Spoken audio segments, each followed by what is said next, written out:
가기선은 증시 각도기. 네, 안녕하세요. 젊은 투자 증시 나침반 안지원입니다. 네, 쉬운 투자 증시 각도기 곽상준입니다.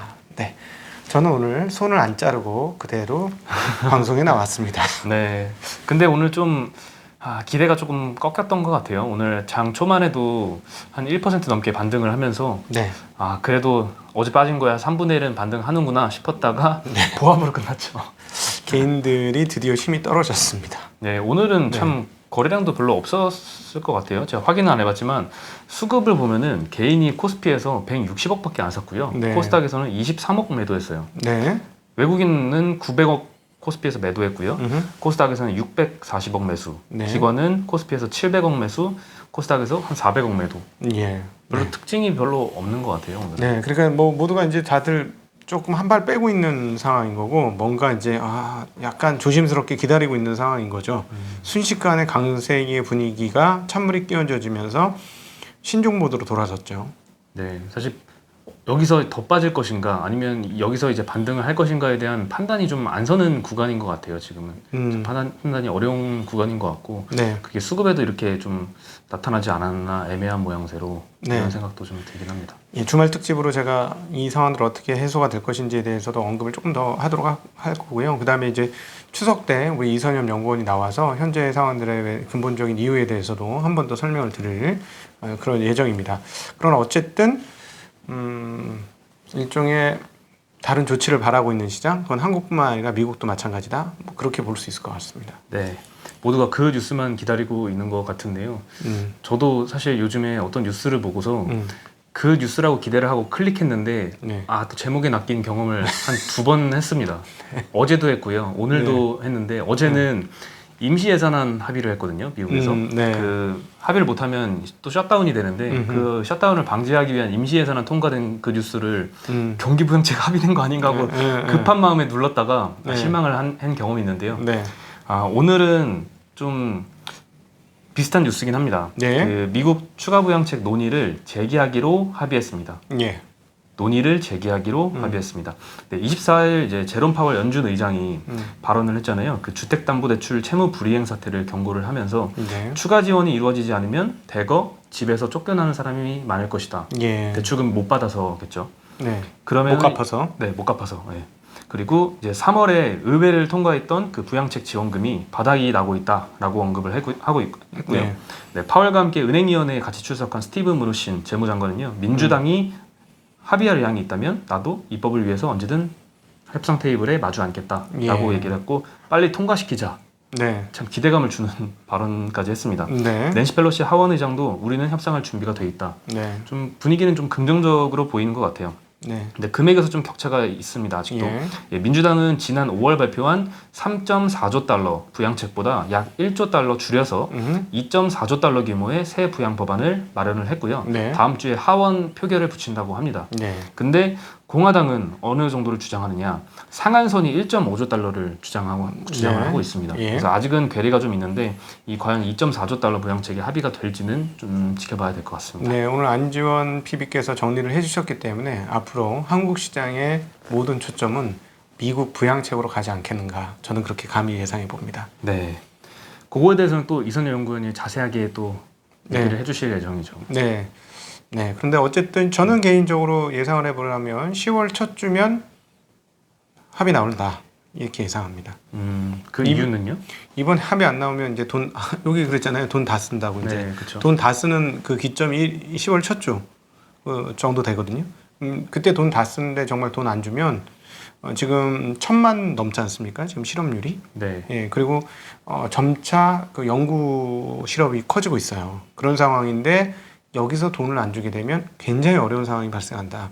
그러면 그동안에 열심히 노력했던 것이 상당히 수포가 될 것이고, 아무리 지금 트럼프 뭐 별로 상관없다고 하지만, 그리고 주지사가 문제라고 해요. 우리 댓글로 미국에 사신 분이 미국 사신 분들이 왜 댓글 주니까 너무 좋더라고. 그러니까 뭐냐면 대통령 잘못이 아니고 주지사 문제다 뭐 이렇게 하는데, 어찌되었건 의회에서 통과가 돼야 돈이 나오지 않겠습니까? 그래서 이것들을 통과를 못 시켜서 돈이 안 나오게 되면 그 다음에 여지껏 열심히 살려놨던 게 한꺼번에 확 떨어질 수가 있어요. 저는 거기까지 버틸 수 있는 담력 있는 사람 많지 않을 거라고 봅니다. 미국에서 그동안의 행태를 보면. 그래서 한 10월 첫 주에는 어느 정도 마무리될 것 같고 그래서 현재 조정 상황도 10월 첫 주 정도면 마무리되지 않을까 하는 조심스러운 견해를 말씀드려 보겠습니다. 네, 만약 합의가 이루어지지 않는다면 정말 제롬 파월의 경고대로 네. 집에서 쫓겨나고 대출금을 못 갚아서 그런 사람들이 많이 생기겠죠. 미국 사람들은 젊었을 때 집을 사놨다가 평생 갚으면서 사는 구조잖아요. 네. 근데 이제 소득이 끊겨버리니까 그걸 대출금을 못 갚고 그럼 집을 뺏겨버리면은 정말 끔찍한 상황이 올 것 같습니다.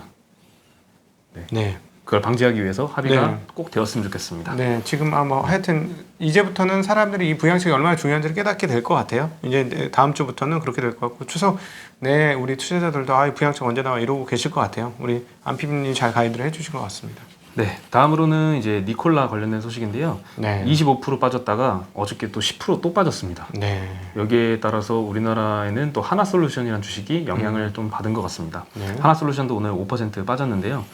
니콜라 관련해서 한 애널리스트가 주가 목표 주가를 45불에서 15불로 3분의 1 토막 내서 발표를 했습니다. 네, 이게 하락에 참 큰 영향을 끼쳤던 것 같습니다. 네. 그 니콜라는 실제 이 주가 논란 이후에 사업에도 영향을 받기 시작을 했다고 하더라고요. 예, 네, 영국 에너지 업체죠. BP라고 불리는 브리티시 페트롤리엄이라는 이제 이 업체와도 수소 충전소 건설 협상을 하고 있었는데 이것도 중단이 되었다고 합니다. 네, 네, 그리고 이제 하나솔루션이 자회사 하나에너지를 통해서 니콜라에 투자를 했었죠. 그리고 니콜라가 빠져서 같이 빠지고 있는데 최근 증권사 리포트들에 이런 얘기가 계속 나와요. 그 니콜라 하락으로 빠지는 거는 이제 고만할 때가 됐다. 충분히 빠졌다. 더 이상 솔루션? 예, 니콜라가 빠지기 때문에 하나솔루션이 빠지는 거는 뭐 너무했다, 말이 안 된다, 뭐 이런 식으로 투자 금액이나 이런 것들을 감안해 보면 그렇죠. 투자 금액이 사실 1억 달러 투자를 했잖아요. 한 1,000억 정도죠. 네. 그리고 실제 그 하나솔루션의 장부 가치 잡혀 있는 것도 1억 달러거든요. 네. 한 1,200억 원. 근데 하나솔루션 시가총액은 한 5.6조 원 정도 되거든요. 네, 그래서 사실 영향은 미미합니다. 그리고 니콜라 주가가 하락을 한다고 해도 그게 회계상으로 평가 손실로 잡히느냐? 엑시트 하기 전까지는 단기 순이익에 영향을 미치지 않습니다. 그 밑단에 있는 기타 포괄 손익으로 잡혀가지고 단기 손익에는 영향이 없고요. 뭐 순손실이 나거나 이럴 일은 없고 다만 엑시트를 하면은 그게 순손실로 잡힐 수는 있는데 뭐 엑시트를 할지는 잘 모르겠습니다. 근데 심리는 영향을 미치는 거죠. 그렇죠. 뭐. 심리가 영향을 심리는 뭐 미치겠죠. 너희 투자 그거밖에 못했어? 그렇게 투자를 어떻게 엉뚱하게 해? 이런 심리가 충분히 생길 수 있는 거니까 너희도 그럼 앞으로 하는 거 우리가 믿을 수 있겠어? 뭐 이런 생각할 수 있겠죠. 그렇죠. 근데 요즘에 신재생 에너지들 관련주들 빠지는 거 보니까 네. 니콜라 이슈가 아니어도 하나솔루션이 이렇게 많이 빠질 수 있을 것 같긴 합니다. 네, 그건 그렇고요. 그다음에 이제 니콜라를 비롯한 이런 것들이 좀 개인적으로 심리에 상당히 큰 타격을 입혔다고 생각해요. 왜냐하면 약간 꿈을 먹고 갔잖아요. 네, 그렇죠. 예, 꿈 하나가 깨진 거잖아요. 꿈에서 깬 거죠. 네. 네, 그런 부분들이 있습니다. 물론 장기적으로 분명히 이쪽 영역은 성장해야 된다고 저는 생각하고 성장할 수 있을 거라고 생각을 하는데 본질 가치 대비 빠르게 갔던 부분들은 항상 이렇게 심리적으로 영향을 크게 받는다. 그러니까 우리가 이제 투자를 할 때 본질 가치를 왜 따지냐면 본질 가치로 다 결정되는 건 아니죠. 시장에서는 시장에 모인 사람들끼리 생각을 모아서 이 생각이 옳다라고 생각하면 그런 가격을 만들기도 해요. 근데 그것이 본질과 떨어져서 생각에 의해서 만들어진 거면 무형적 썸띵이 만들어진 거잖아요. 네. 근데 제가 이제 20년간 있어 보니까 무형적 썸띵은 조금 빨리 없어지기도 합니다. 쉽사리 없어지기도 하죠. 그러니까 본질에 단단하게 붙어 있는 게 아니고, 그러니까 실체가 좀 약하고 상상으로 간 것들은 그냥 없어지는 경우도 있어요. 물론 이제 그것들이 향후에 구축되는 경우도 있습니다. 그 대표적인 사례가 이제 테슬라잖아요. 그렇죠. 처음에 꿈처럼 얘기했지만 하나하나 이루어지고 있죠. 그래서 사실 이번에 이야기한 테슬라의 내용 중에서도 상당히 황당한 것들이 있어요. 아무리 봐도 2025년까지 반값 굉장히 어렵거든요. 굉장히 어려운데 이제 사람들이 뭐라고 안 해요. 분석하기 시작했어. 왜냐면 항상 저 또 헛소리야 이랬는데 헛소리가 실현되는 것들을 너무 자주 보고 나니까 이제는 분석해서 정말로 그렇게 될까 하고 이제 그걸 뭐랄까 뭔가 계산하기 시작했죠. 그런 경우도 있는 겁니다. 네. 그리고 신재생 에너지들 많이 떨어졌다는 얘기 들었는데요. 연이어서 말씀드리면은 특히 풍력 쪽이 오늘 좀 많이 하락을 했습니다.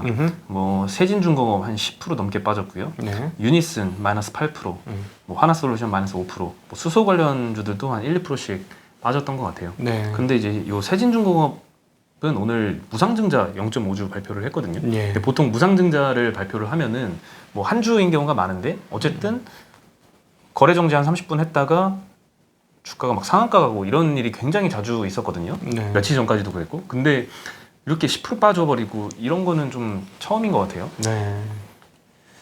그러네요. 정부가 미리 샜나 보죠? 잘 모르겠어요. 함부로 조심해야 될 것 같아. 몸 조심 좀 할래 이제. 말 함부로 안 할래 이제 나는. 네. 네. 알겠습니다. 그 다음 소식은 아시아나 관련된 소식인데요. 아시아나가 얼마 전에 매각이 불발이 됐잖아요. 네. 그래서 좀 매각 방향을 튼 것 같습니다. 네. 자회사들을 분리 매각하는 방식을 연내 추진하겠다라고 발표를 했습니다. 당초에는 자회사를 통으로 묶어서 매각하려는 계획을 이제 수정한 건데요. 네.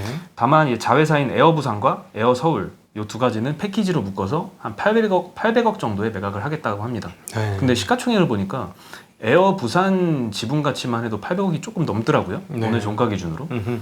그래서 좀 상한까지 갔다가 도로 다 빠져버린 거 아닌가 싶습니다. 그러네요. 네. 네. 야, 근데- 옛날보다 정말 싸게 나온다, 진짜. 그쵸. 어려우니까, 그죠? 네. 근데 이 뉴스는 사실 장 전에 났는데 그거를 알고도 상한가까지 간 것도 참 재밌는 현상이었던 것 같습니다. 네. 그러니까 이게 항상 기다리면 기회가 오는 것 같아요. 근데 기다릴 수 있느냐 없느냐도 실력인 것 같아요.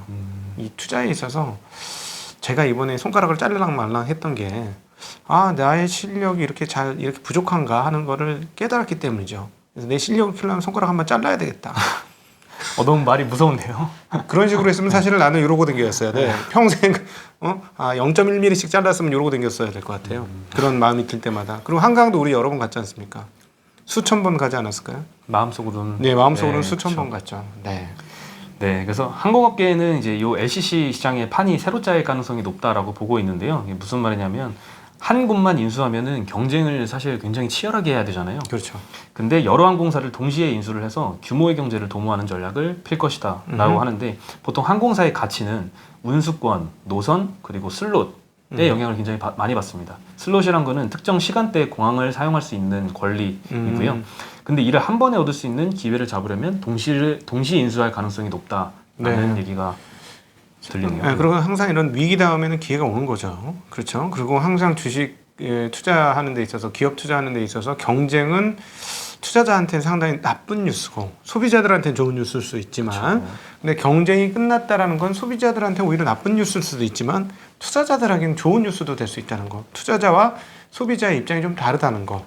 그건 항상 우리 투자자분들이 염두를 하셔야 될 것 같습니다. 왜냐하면 지금 막 투자하신 분들은 대부분 소비자 입장이에요. 예, 물론 이거 있어요. 소비자 입장에서 쓰기 되게 좋은 물건을 만드는 회사를 내가 주주로 참여한다. 이거는 너무 좋은 아이디어고 접근 방법인데, 근데 경쟁이 치열해진다라는 것은 보통 이제 가격이 떨어지는 가능성이 높지 않습니까? 그러면 소비자는 좋지만 주주 입장에서는 오히려 나쁜 거예요. 근데 경쟁을 뚫고 나간다면 그건 굉장히 좋은 뉴스죠. 예, 그걸 소비자가 좋을 때 좋은 경우가 있고 소비자가 좋을 때 나쁜 경우가 있어요. 투자자 입장에서. 그래서 그거는 좀 구분하시는 게 좋을 것 같습니다. 그리고 어저께 제가 저녁에 집에서 항공사 관련 뉴스를 봤거든요. 네. 근데 일본에서 뭐 여행은 아니지만 여행 목적은 제외하고 사업 목적으로는 입국을 하루에 한 1,000명 정도 단위로 허용을 한다고 하더라고요. 네. 그거 보니까 와 이제 슬슬 풀리기 시작하는구나 하는 생각이 들었어요. 네, 중국 가는 거. 그러니까 일본으로 입국하는 거를 받아들인다는 거죠. 네. 한국 사람이 들어오거나 중국 사람이 들어오거나 네. 뭐 유럽 중국으로도 비행기 띄운다고 오늘 떴습니다. 네, 그런가요? 그 뉴스도 네. 더불어서 떴습니다. 점점 더 네. 이제 시작이 되는 것 같습니다. 네. 네, 그리고 이제 또 말씀하셨다시피 중국 관련된 뉴스인데요. 예. 시진핑이 2060년까지 탄소 중립을 달성하겠다라고 선언을 했습니다. 탄소 중립이란 게 무엇이냐면은 이산화탄소 배출량과 흡수량을 합해서 0이 되는 상태입니다. 이산화탄소를 아예 배출 안 하겠다는 말은 아니고요. 네. 흡수량까지 합해서 0으로 만들겠다라는 뜻입니다. 22일 시진핑 주석이 유엔 총회 정상 연설에서 중국은 2030년 이전에 이산화탄소 배출량 정점을 찍겠다. 그리고 2060년 전에 탄소 중립을 달성하겠다라고 얘기를 했는데 사실 중국이 이산화탄소 최대 배출 국가잖아요. 네. 그런 국가에서 탄소 배출 이 중립을 하겠다라는 발표는 굉장히 컸던 뉴스인 것 같습니다. 네, 이것과 연관해서도 투자자분들은 관심을 계속 가지고 계셔야 될 것 같고요. 이 부분들은 지금 뭐 시장이 꺾였습니다만, 그리고 뭐 꿈이 조금 접힌 것 같이 보이지만, 이 부분은 어쩔 수 없는 분위기인 것 같아요. 이쪽이 열려야 되는 거는. 신재생 에너지 쪽. 네, 그러니까 우리도 이제 뭐 뉴딜 할 때 그린 뉴딜 얘기하지 않습니까? 그래서 이 부분에 대해서는 계속 관심은 잘 가지시고, 그런데 이제 잠깐 말씀드리면, 이게 분야가 좋다고 좋은 게 아니고, 분야가 좋은 거에서 안전마진이 많이 확보되는 회사가 좋은 거죠. 그렇죠. 근데 솔직히 뭐 이렇게 잠시만요. 안녕. 네. 근데 근데 솔직히 이렇게 솔직히 말씀드려서 안전마진을 잘 잡는 거는 그게 실력이 아닐까 싶습니다. 네. 그렇죠. 안전마진이 있는지 없는지 파악하는 것도 상당히 내공이라고 볼 수 있죠, 투자자의. 완전 내공이죠. 네. 완전 내공이죠. 그거 사실은 어렵습니다. 그냥 여기서는 그냥 이렇게 언급만 하고 지나가겠습니다. 쉽진 않은데요. 그게 능력이죠, 사실. 그렇죠. 네, 다음으로 이제 셀트리온이 제가 요 상담실에 들어오기 바로 직전에 공시를 봤는데요. 네. 3사 합병 관련된 공시가 떴습니다. 음흠. 네, 셀트리온 헬스케어 홀딩스를 설립하겠다. 이때까지 네. 말은 많았잖아요. 예. 그리고 추진하겠다 말은 했는데 드디어 이제 공시가 나왔습니다. 예. 그리고 내년 말까지는 셀트리온 헬스케어 홀딩스와 셀트리온 홀딩스를 합병한다. 이런 계획까지 발표를 했고요. 네. 예, 다음 주에 조금 더 자세하게 말씀을 드리겠습니다. 네, 과연 어떻게 될지 애널리스트 바빠졌어요. 이제 주말에 쉬어야 되는데 이거 하느라고 쉬지 못할 수도 있겠고 자세한 내용들은 그럼 다음 주에 한번 그거는 살펴보시도록 네. 하죠. 네. 그리고 증시 거래대금을 보니까 10조 원을 하회했더라고요. 네. 얼마 전까지만 해도 30조 원 넘었다 이런 뉴스도 났었잖아요. 네. 근데 21일부터 보니까 14조, 18조, 14조, 12조 하다가 오늘 9.9조까지 내려왔습니다. 네. 그래도 과거보다는 엄청 많은 거예요. 과거보다는 많은 거죠. 엄청 많은 거예요. 네. 옛날에는 막 6조 이럴 때도 있었어요. 그렇죠. 그때는 뭐 파리가 날아다녔어. 음. 객장에 파리가 막 날아다니고 그랬거든요. 근데 그래도 정말 많이 늘었는데 이렇게 보시면 되겠습니다. 자, 파리가 날릴 때가 장사가 잘 되는 거냐 안 될 거냐. 네? 증권 시장에 장사가 잘 되는 건 뭐예요? 장사가 잘 된다는 건 거래가 활발한 걸까요? 활발하지 않은 걸까요? 생각해 보시면 나오겠죠. 보통 화랑일 때는 거래가 많습니다. 근데 화랑이 아닐 때는 거래가 적습니다. 보통 제 경험칙으로는 그런데 꼭 맞진 않아요. 이제 폭락 때는 또 거래가 많아지기는 해요. 네. 예, 급락 폭락할 때는 또 거래가 많아지긴 하는데 보통은 이렇게 이제 더 이상 사고 파는 게 없을 때는 좀 뭐라 그럴까 비화랑이라는 얘기지. 비화랑. 아주 그러니까 침체 국면으로 단기 침체 국면으로 들어가는 거다. 그럼 주가는 어떻게 되겠느냐? 한번 계산해 보실 필요가 있을 것 같습니다.